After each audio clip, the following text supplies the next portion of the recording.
सर्व पितृ देवताभ्यो नमः। प्रिय भक्तजनों, अश्विन मास की अमावस्या तिथि को पितृ अमावस्या के नाम से जाना जाता है। पितृ अमावस्या का हिंदू धर्म में विशेष ही महत्व है। पितृ पक्ष के दिनों में पितृगण धरती पर आते हैं ताकि 16 दिन तक वे अपने परिजनों के बीच रहकर अन्न और जल ग्रहण कर सके, तृप्त हो सके। पूर्वजों की इस आशा को पूरा करने के लिए जिस तिथि को पूर्वज की मृत्यु हुई है, उस तिथि के दिन श्राद्ध और तर्पण किया जाता है। ऐसे में अगर उन्हें तृप्त ना किया जाए तो उनकी आत्मा अतृप्त ही लौट जाती है। के प्रभाव से घर पर परिवार के लोगों पर पितृदोष लग जाता है। अश्विन मास की अमावस्या के दिन उन पितरों का श्राद्ध किया जाता है जिनकी मृत्यु की तिथि हमें ज्ञात नहीं।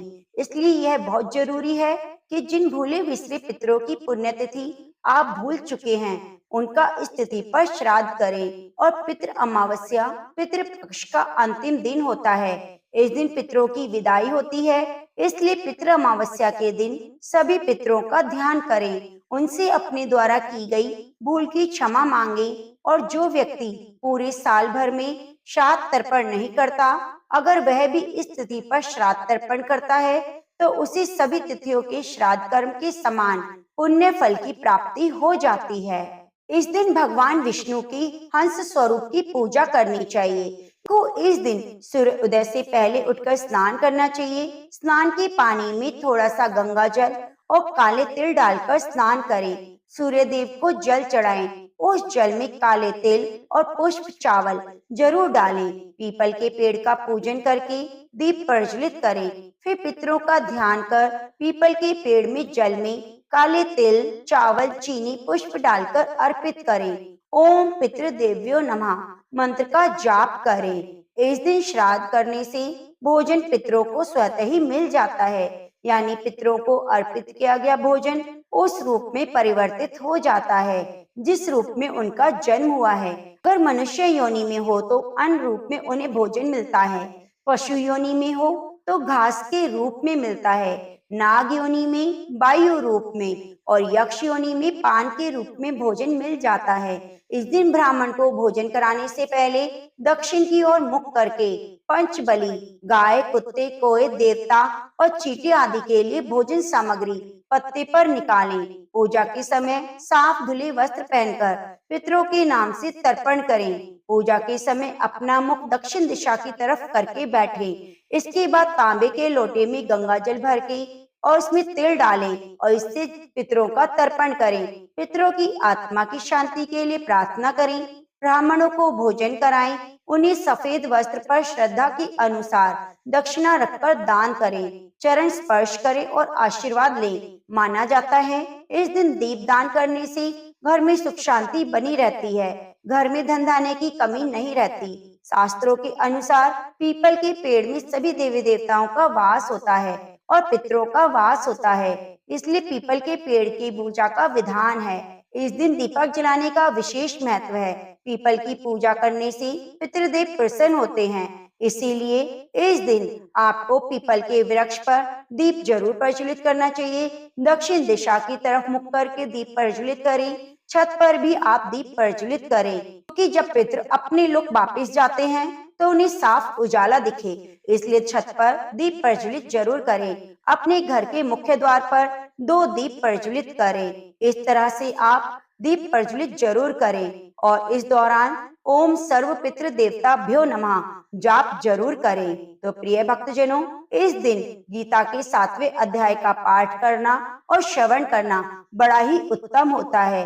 इस दिन पितृ स्तोत्र का भी पाठ आप जरूर करिए, यह सुनिए। तो आज की कथा में मैं आपको पितृ अमावस्या की कथा, गीता के 7वें अध्याय का रसपान और पितृ स्तोत्र का पाठ कराऊंगी। तो आप कथा को पूरा अवश्य सुनिए, जिससे आपको पितृ दोष से मुक्ति मिल सके। तो आइए अपने अपने पितरों का ध्यान करते हुए कथा का रसपान करते हैं। देवताओं के पितृगण अग्निश्वात जो सोमपत लोक में निवास करते हैं, उनकी मानसी कन्या अछोदा नाम की एक नदी के रूप में अवस्थित हुई। मत्स्य पुराण में अछोदा सरोवर और अछोदा नदी का जिक्र मिलता है, जो कि कश्मीर में स्थित है। एक बार अछोदा ने 1000 वर्ष तक तपस्या की। जिससे प्रसन्न होकर देवताओं के पितृगण अग्निश्वात और भविष्यपद अपने अपने पितृगण अमावस्या के साथ यशोदा को वरदान देने के लिए अश्विन अमावस्या के दिन उपस्थित हुए। उन्होंने यशोदा से कहा, हे पुत्री, हम सभी तुम्हारी तपस्या से प्रसन्न हैं, इसलिए जो चाहो वर मांग लो। लेकिन यशोदा ने अपने पितरों की तरफ ध्यान नहीं दिया। वे अति तेजस्वी पितृ अमावस्या को अपलक निहारती रही। पितरों को बार बार कहने पर भी उसने कहा, हे भगवान, क्या आप मुझे सचमुच वरदान देना चाहते हैं? इस पर तेजस्वी पितृ अमावस्या ने कहा, हे यशोदा, वरदान पर तुम्हारा अधिकार सिद्ध है, इसलिए निसंकोच कहो। यशोदा ने कहा, भगवान, यदि आप मुझे वरदान देना चाहते हैं तो मैं तत्क्षण आपके साथ रमण कर आनंद लेना चाहती हूँ। यशोदा की इस तरह कहे जाने पर सभी पितृ क्रोधित हो गए। उन्होंने यशोदा को श्राप दिया कि वह पितृलोक से पतित होकर पृथ्वी लोक पर जाएगी। पितरों के इस तरह श्राप दिए जाने पर यशोदा पितरों के पैरों में गिरकर रोने लगी। इस पर पितरों को दया आई। उन्होंने कहा कि यशोदा, तुम पतित योनि में श्राप मिलने के कारण मत्स्य कन्या के रूप में जन्म लोगी।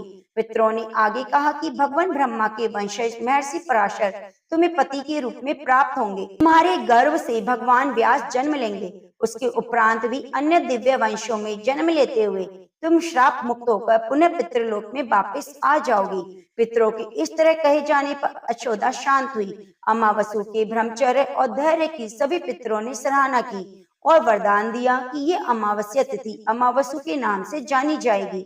जो प्राणी किसी भी दिन श्राद्ध न कर पाए, वह केवल अमावस्या के दिन श्राद्ध तर्पण करके सभी बीते 14 महीनों का पुण्य प्राप्त करके पितरों को तृप्त कर सकते हैं।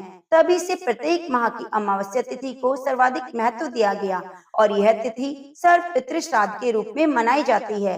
उसी पाप के प्रायश्चित हेतु कालांतर में यशोदा महर्षि पराशर की पत्नी और वेद व्यास की माता सत्यवती बनी थी।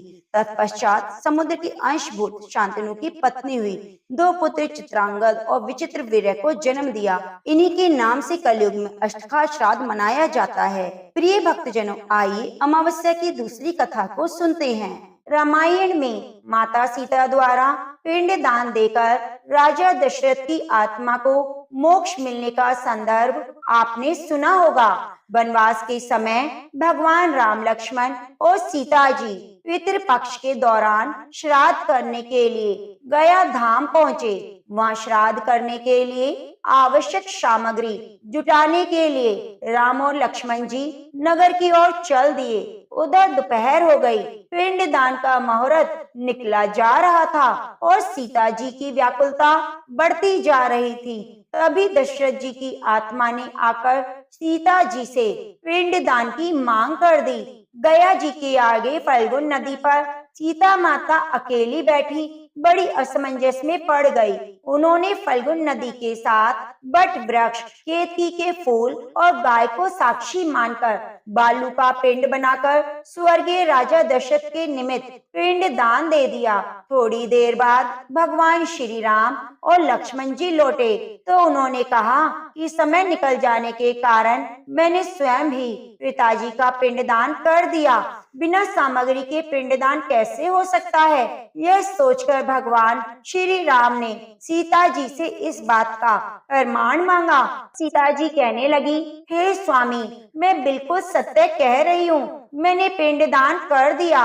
अगर आपको विश्वास ना हो तो आप फल्गुन नदी, केतकी फूल, गाय और बट वृक्ष से पूछ सकते हैं। इन्हीं के सामने मैंने श्राद्ध कर्म की गवाही इनसे दिलवाई थी। लेकिन फल्गुन नदी, गाय और केतकी के फूल तीनों ही इस बात से मुकर गए। से बट वृक्ष ने ही सही बात की। तब सीता जी ने राजा दशरथ का ध्यान करके उनसे गवाही देने की प्रार्थना की। दशरथ जी ने सीता जी की प्रार्थना स्वीकार की और घोषणा की, समय पर सीता ने मुझे पिंडदान किया। तब कहीं जाकर श्री राम जी आश्वस्त हुए। लेकिन तीनों गवाहों द्वारा झूठ बोलने पर सीता जी ने क्रोधित होकर उन्हें श्राप दे दिया कि फल्गुन नदी जा तू सिर्फ नाम की नदी रहेगी, तुझ में पानी नहीं रहेगा। इस कारण आज भी गया जी में नदी सूखी रहती है। गाय को श्राप दिया कि तू पूजनीय होकर भी लोगों का झूठा खाएगी। केतकी के फूल को श्राप दिया कि झूठी गवाही देने के कारण तुझे पूजा में कभी नहीं चढ़ाया जाएगा। वट वृक्ष को सीता जी का आशीर्वाद मिला, उसे लंबी आयु प्राप्त होगी और दूसरों को छाया प्रदान करेगा। पतिव्रता स्त्री तेरा ध्यान करके अपने पति की दीर्घायु की कामना करेगी। जोगी भोगी दो भाई थे, दोनों अलग अलग रहा करते थे। जोगी धनी था और भोगी निर्धन, लेकिन फिर भी दोनों में बड़ा प्रेम था। जोगी की पत्नी को धन का बड़ा अभिमान था, लेकिन भोगी की पत्नी बहुत ही सरल स्वभाव की थी। पितृपक्ष आने पर जोगी की पत्नी ने उसे पितरों का श्राद्ध करने के लिए कहा, तो जोगी इसे बेकार का काम समझकर टालने का प्रयास करने लगा। किंतु उसकी पत्नी समझती थी कि अगर ऐसा नहीं करेंगे तो लोग बहुत बातें बनाएंगे। फिर उसे अपने मायके वालों को दावत पर बुलाने का और अपनी शान दिखाने का यह उचित अवसर भी जान पड़ा। तो वह अपने पति से बोली कि शायद मेरी परेशानी के कारण ऐसा कह रहे हैं, किंतु मुझे कोई परेशानी नहीं। मैं काम करने के लिए भोगी की पत्नी को बुला लूंगी, हम दोनों मिलकर सारा काम कर लेंगे। इसके बाद उसने जोगी को अपने पीहर अपने न्योता देने भेज दिया। दूसरे दिन उसके बुलाने पर भोगी की पत्नी सुबह सवेरे आकर काम में जुट गई। उसने रसोई तैयार की, तरह तरह के पकवान बनाए, फिर सभी काम निपटाकर अपने घर आ गई। आखिरकार उसे भी तो अपने पितरों का तर्पण करना था। इस अवसर पर ना जोगी की पत्नी ने उसे रोका और ना वो रुकी। जल्दी ही दोपहर हो गई। पितर भूमि पर उतरे। जोगी भोगी के पितर पहले जोगी के यहाँ गए तो क्या देखते हैं, उसकी ससुराल वाले वहाँ पर पहले से ही भोजन करने में जुटे हुए हैं। निराश होकर भोगी के यहाँ गए। वहाँ जाकर देखा तो वहाँ क्या था, मात्र पितृ के नाम पर अग्यारी दी गई थी। पितरों ने उस अग्यारी की राख चाटी और भूखे ही नदी के तट पर जा पहुँचे। क्योंकि भोगी के यहाँ धन का अभाव था, वे ढेर सारे अन्य पकवान नहीं बना सकते थे। थोड़ी ही देर बाद सारे पितर इकट्ठा हो गए और अपने अपने यहाँ के श्राद्ध की और वंशजों की बड़ाई करने लगे। जोगी भोगी के पितरों ने भी अपनी आप बीती सुनाई। फिर वे सोचने लगे, अगर भोगी सामर्थ्यवान होता तो शायद उन्हें भूखा ना रहना पड़ता, मगर भोगी के घर में तो 2 समय की रोटी भी खाने को नहीं थी। यही सब सोचकर उन्हें भोगी पर दया आ गई। अचानक फिर नाच नाच कर गाने लगे और भोगी के घर धन हो जाए, भोगी के घर धन हो जाए। शाम होने को हुई। उस दिन भोगी के बच्चों को खाने को कुछ भी नहीं मिला। उन्होंने माँ से कहा, माँ भूख लगी है। तब उन्हें टालने की गरज से भोगी की पत्नी कहने लगी, जाओ बच्चों, आंगन में होदी औंधी रखी हुई है, उसे जाकर खोलो और जो कुछ मिले मिलजुल कर बांट कर खा लेना। बच्चे वहां पहुंचे तो क्या देखते हैं कि होदी तो मोहरों से भरी पड़ी है। वे दौड़े दौड़े माँ के पास आए और सारी बात बताई। आंगन में आकर भोगी की पत्नी ने सब देखा तो वह हैरान रह गई। इस प्रकार पितरों की कृपा से भोगी भी धनी हो गया, पर धन पाकर भी उसे घमंड नहीं हुआ, बल्कि दूसरे साल जब श्राद्ध पक्ष आया तो श्राद्ध के दिन भोगी की पत्नी ने 5 तरह के व्यंजन बनाए, ब्राह्मणों को बुलाकर श्राद्ध किया, भोजन करवाया, दान दक्षिणा दी। जेठ जिठानी को सोने चांदी के बर्तनों में भोजन कराया। इससे उसके पितर बड़े प्रसन्न हुए और तृप्त हुए। तो प्रेम से बोलिए, पितृदेव की जय हो। पितृ पक्ष के दिनों में श्रीमद् भागवत गीता के 7वें अध्याय का श्रद्धा पूर्वक पठन अति ही विशेष पुण्यदायी होता है।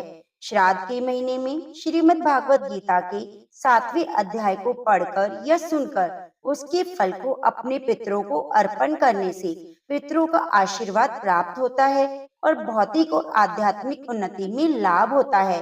तो प्रिय भक्तजनों, आज की वीडियो में आप सुनेंगे श्रीमद् भागवत गीता के 7वें अध्याय का महात्म्य। भगवान शिव कहते हैं, पार्वती जी, अब मैं 7वें अध्याय का महात्म्य बतलाता हूँ, जिसे सुनकर कानों में अमृत राशि भर जाती है।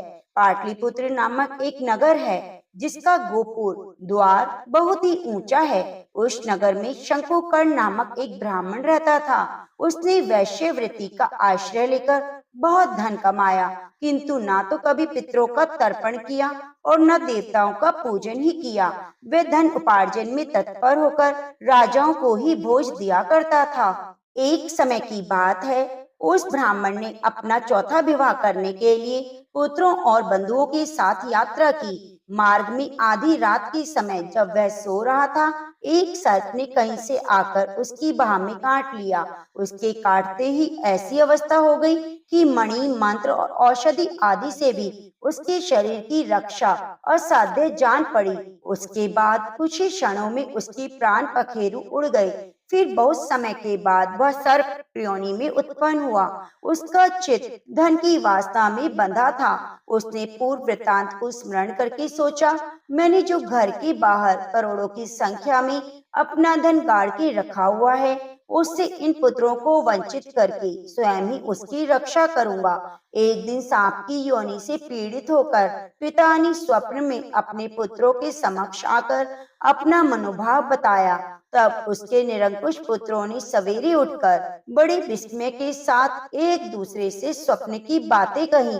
उनमें से मंझला पुत्र कुदाल हाथ में लिए घर से निकला और जहां उसके पिता सर्प योनि धारण करके रहते थे, उस स्थान पर गया। यद्यपि उसे धन के स्थान का ठीक ठीक पता नहीं था, तो भी उसने चिन्हों से उस ठीक निश्चय कर लिया और लोभ बुद्धि से वहां पहुंचकर बांबी को खोदना आरंभ किया।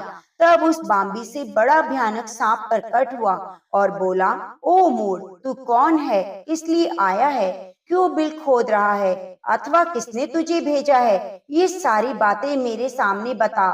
पुत्र बोला, मैं आपका पुत्र हूँ, मेरा नाम शिव है। मैं रात्रि में देखे हुए सपने से विस्मित होकर यह स्वर्ण लेने कौतूहल से आया हूँ। पुत्र की वाणी सुनकर वे सांप हंसता हुआ उच्च स्वर से इस प्रकार स्पष्ट वचन बोला, यदि तू मेरा पुत्र है तो मुझे शीघ्र ही बंधन से मुक्त कर।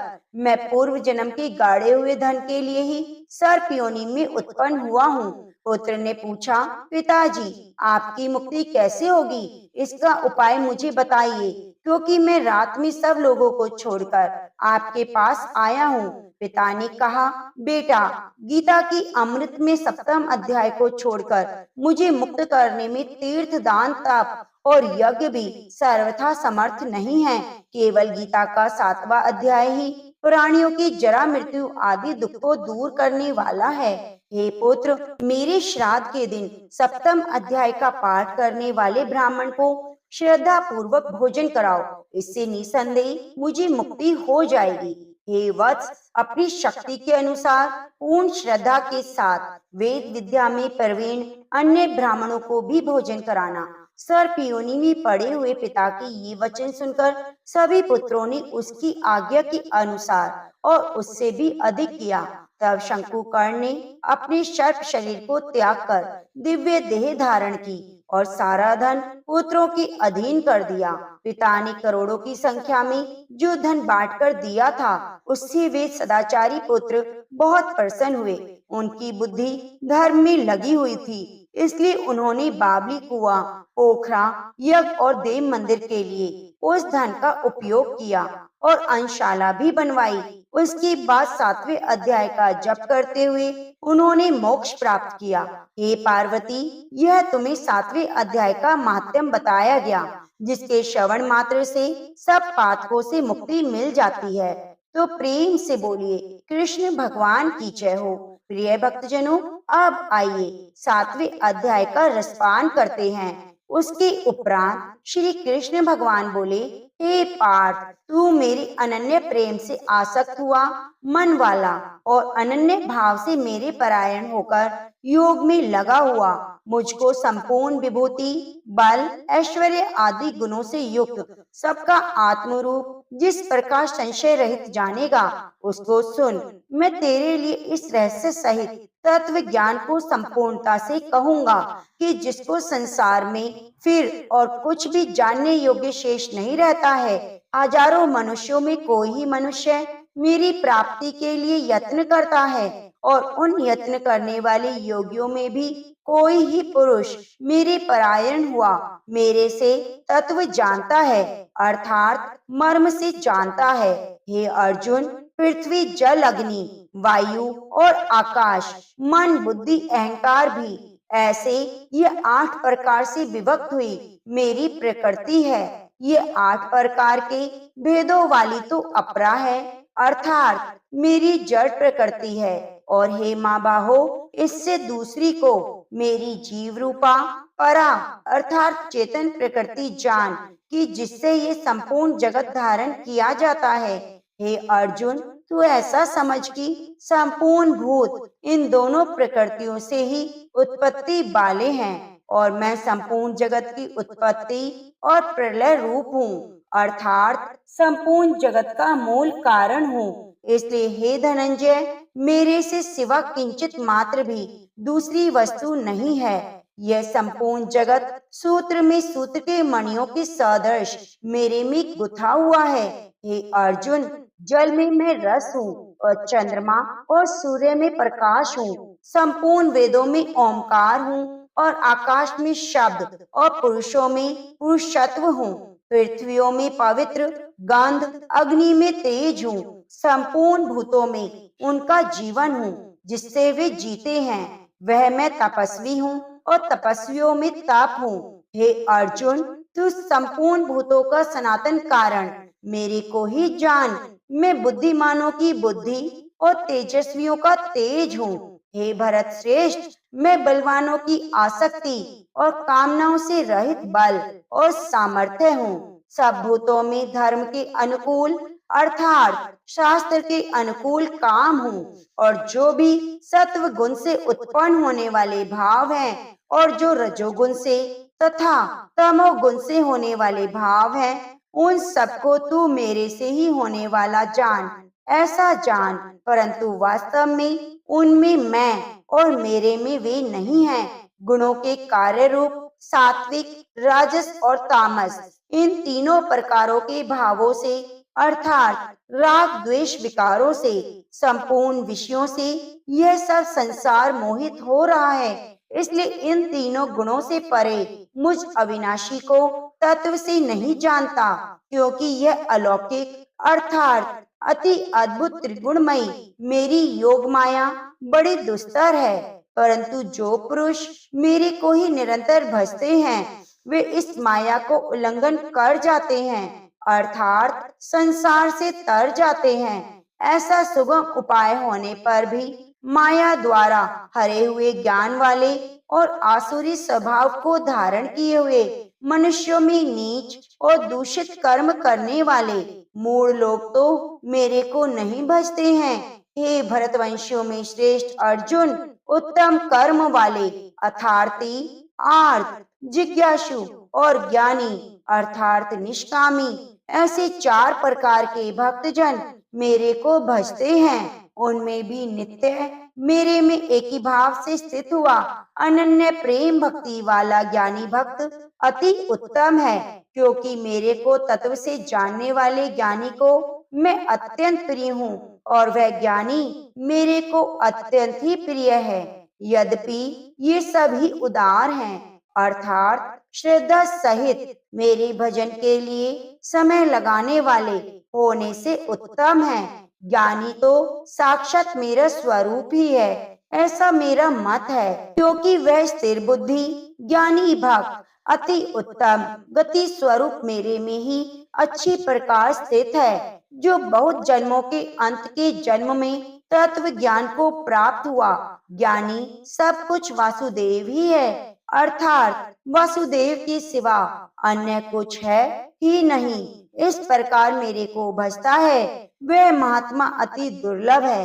हे अर्जुन, जो विषय आसक्त पुरुष है, वे तो अपने स्वभाव से प्रेरे हुए अर्थात उन भोगों की कामना द्वारा ज्ञान से भ्रष्ट हुए उस नियम को धारण करके अर्थात जिस देवता की पूजा के लिए जो नियम लोक में प्रसिद्ध हैं, उस नियम को धारण करके अन्य देवताओं को भजते हैं, पूजते हैं। जो सकामी भक्त जिस देवता के स्वरूप को श्रद्धा से पूजना चाहता है, उस भक्त की मैं उस देवता के प्रति श्रद्धा को स्थिर करता हूँ। वह पुरुष उस श्रद्धा से युक्त हुआ उस देवता के पूजन की चेष्टा करता है और उस देवता से मेरे द्वारा ही विधान किए हुए इच्छित भोगों को निसंदेह प्राप्त होता है, परंतु उन अल्प बुद्धि वालों का वह फल नाशवान है और देवताओं को पूजने वाले देवताओं को प्राप्त होते हैं। और मेरे भक्त चाहे जैसे ही भजें, शेष में वे मेरे को ही प्राप्त होते हैं। ऐसा होने पर भी सब मनुष्य मेरा भजन नहीं करते। इसका कारण यह है कि बुद्धिहीन पुरुष मेरे अनुत्तम अर्थात जिससे उत्तम और कुछ भी नहीं ऐसे अविनाशी परम भाव को अर्थात अजन्मा अविनाशी हुआ भी अपनी माया से प्रकट होता हूँ, ऐसे प्रभाव को तत्व से न जानते हुए मन इंद्रियों से परे मुझ सच्चिदानंद घन परमात्मा को मनुष्य की भांति जन्म कर भक्ति भाव को प्राप्त हुआ मानते हैं। अपनी योग माया से छिपा हुआ मैं सबके प्रत्यक्ष नहीं होता, इसलिए यह अज्ञानी मनुष्य मुझ जन्म रहित अविनाशी परमात्मा को तत्व से नहीं जानता, अर्थात मेरे को जन्मने मरने वाला समझता है। हे अर्जुन, पूर्व में व्यतीत हुए और वर्तमान में स्थित और आगे होने वाले सब भूतों को मैं जानता हूँ, परंतु मेरे को कोई भी श्रद्धा भक्ति रहित पुरुष नहीं जानता, क्योंकि हे भरतवंशी अर्जुन, संसार में इच्छा और द्वेष से उत्पन्न हुए सुख दुख द्वंद्व रूप मोह से संपूर्ण प्राणी अज्ञानता से प्राप्त हो रहे हैं, परंतु निष्काम भाव से श्रेष्ठ कर्मों का आचरण करने वाले जिन पुरुषों का पाप नष्ट हो गया है, वे राग द्वेष द्वंद्व रूप मोह से मुक्त हुए और दृढ़ निश्चय वाले पुरुष मेरे को सब प्रकार से भजते हैं। जो मेरे शरण होकर जरा और मरण से छूटने के लिए यत्न करते हैं, वे पुरुष उस ब्रह्म को तथा संपूर्ण अध्यात्म को संपूर्ण कर्म को जानते हैं। जो पुरुष अधिभूत और अधिदेव के सहित अधियज्ञ के सहित सबका आत्म रूप मेरे को जानते हैं, अर्थात जिसे भाप बादल धूम पानी और बर्फ ये सभी जल रूप है, वैसे ही अधिभूत अधिदेव अधियज्ञ आदि सब कुछ वासुदेव स्वरूप है। जो ऐसा जानते हैं वे युक्त चित्त वाले पुरुष अंत काल में मुझको ही जानते हैं, अर्थात प्राप्त होते हैं। इति श्रीमद् भागवत गीता रूपी उपनिषद एवं ब्रह्म विद्या योग शास्त्र विषयक श्री कृष्ण और अर्जुन के संवाद में ज्ञान विज्ञान योग नामक 7वां अध्याय संपूर्ण हुआ। तो बोलो प्रेम से श्री कृष्ण भगवान की जय हो। प्रिय भक्तजनों, गीता के 7वें अध्याय का महात्म्य और सार का नित्य प्रति श्रवण करने से हमें पितृ ऋण से मुक्ति मिलती है। तो आप भक्तजनों इस अध्याय को नित्य नियम से जरूर श्रवण कीजिए। धन्यवाद।